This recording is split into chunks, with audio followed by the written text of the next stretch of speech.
Hey everyone, Joey Ferris here. You may know me from my YouTube channel, FerrisWheelPro, and today I'm going to talk to you about my top 5 favorite games of 2024 for the Bossies. Number 5 has to be Prince of Persia: The Lost Crown. It's just pure Metroidvania goodness. The combat and controls feel just absolutely fantastic, and the vibes all around, the atmosphere, everything about it is just really, really good. And unfortunately, it didn't make enough money because Ubisoft didn't promote this as well as they should have. So if you haven't played Prince of Persia: The Lost Crown yet, you definitely should. On to number 4, Indiana Jones and the Great Circle. Machine Games blew me out of the water with their interpretation of how an Indiana Jones game should be. It's kind of an immersive sim kind of game, similar to Dishonored. It's more focused on the puzzle solving aspect. There is some adventuring like Uncharted and Tomb Raider, but it's mainly focused on the puzzle solving aspect and of course the story. Troy Baker does a fantastic impression of Indiana Jones / Harrison Ford, and the game itself is just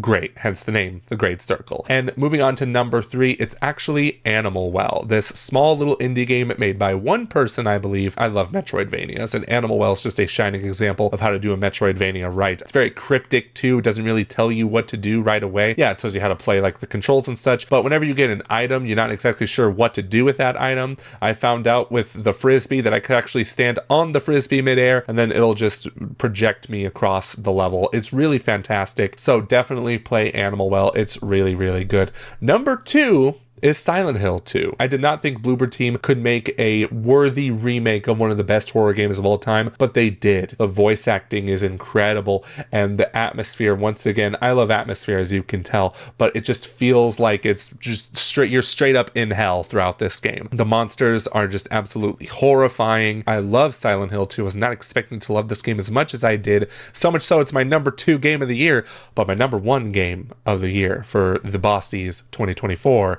has to be Astrobot. Like, this game is pure, unabashedly fun. It is not trying to like impress us with amazing graphics or cinematic type cutscenes or anything.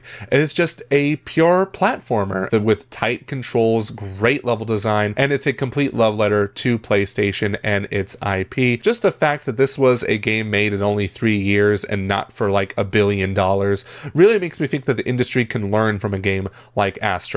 Like, you don't need all these fancy bells and whistles. You don't need a huge open world to make an amazing game. You just got to make it fun, man. And that's why Astrobot is my game of the year. Not just for what it is, but for what it represents. So thank you so much for including me in the Bossies 2024. Thanks specifically to Corey, Stephanie, David, and the Boss Rush team for having me and inviting me on this wonderful show. And I hope you enjoy the rest of the show.